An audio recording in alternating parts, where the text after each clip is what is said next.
All is not well in the Colonia. Nick comes upon what we call the Wall. That's the only way you can get into the neighborhood.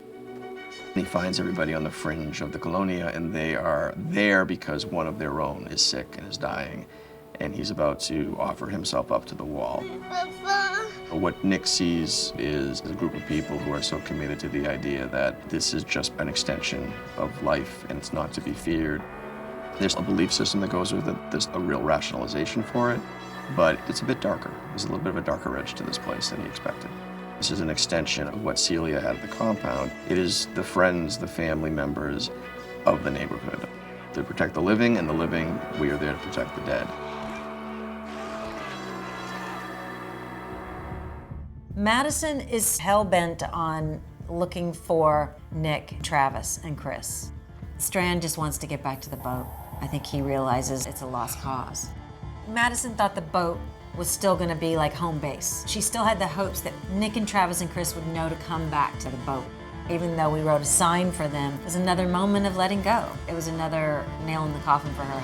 We can't keep scavenging. The truck's running on fumes. They've spotted the Rosarita Beach Hotel. That might be a place where they can at least temporarily find safe haven. Alicia's taking control of the situation, trying to be the strong one. We should check the rooms. All of them. Madison says no. Let's look down here. You look down here. I want you with me. She's noticing this pattern that whenever Madison loses Nick, then she realizes, oh, Alicia now needs mothering. Alicia! She can take care of herself. We don't have moments in this unnatural disaster situation to indulge or to process or to emotionally release. And I think probably the healthiest thing that could happen to Madison right now is to have someone to talk to. There's some sort of mutual release that happens there for these characters that is healing. For what it's worth, you know, we're your family now.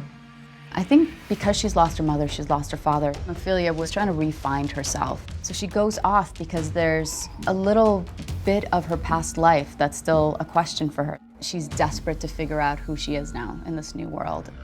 Ophelia?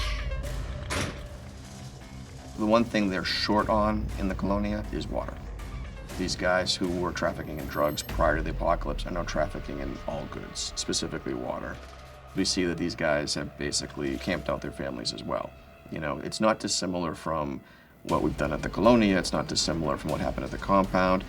People have regressed into their own. They've tried to bring in members of their own community to protect themselves.